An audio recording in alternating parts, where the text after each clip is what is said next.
ඔබට පුළුවන් නම් පින්වතුනි සමාව නොදෙන මට්ටමට මානසිකත්වය හදාගන්න. කියන්නේ සමාවක් දෙන්න දෙයක් නැහැ. මොකුත් මට ප්‍රශ්නයක් වුණ නැහැ සමාවක් දෙන්න. නමුත් ඔබට ප්‍රශ්නයක් වුණා නම් දැන් ඉතින් සමාවවත් දෙන්න. ඒකයි ගැටලුව වෙන්නේ. ඒක දෙවෙනි එක වෙන්නේ. ඒකයි මම ඔබට කිව්වේ එකක් ශ්‍රේෂ්ඨ එක අනික හොඳ එක. හොඳ මිනිස්සු හැමදෙස්සෙම සමාව දෙනවා.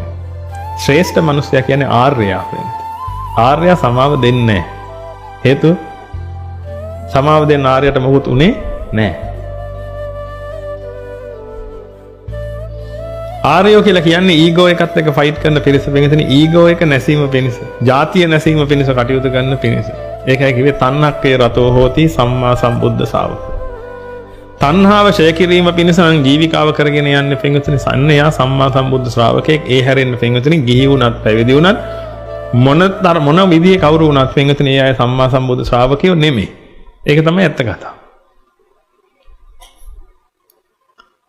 සම්මා සම්බුද්ධ ශ්‍රාවකයෙක් වෙන්න නම් පින්වතුනි බුදුහාඳුරන්ගේ දේශනාවනේ. ආයි කතා දෙකක් නෑ. උන්වහන්සේම දේශනා කළා තිනවා තණ්හක්කේ රතෝ හෝති සම්මා සම්බුද්ධ ශ්‍රාවක. තණ්හාව ඡය කිරීම පිණිසයි කටයුතු කරන්නේ. යෙදෙන්නේ. තණ්හාව ඡය කිරීම පිණිස. එහෙනම් ආර්යයා පින්වතුනි හැමතිස්සෙම තණ්හාව ඡය කිරීම තුළ මේ ජාතිය ප්‍රහාණය කරගන්න හදනවා. ජාතිය කියලා කිව්වේ ඊගෝ. ඉන්නවා වගේ දැනෙන හැඟීම. වෙන් වෙලා දැනෙන හැඟීම. අන්න ඒක ප්‍රහාණය කරගන්න තමයි හදන්නේ පින්වතුනි. එතකොට ඒක ප්‍රහාණය කරගන්න හදන පිරිස වෙනමයි.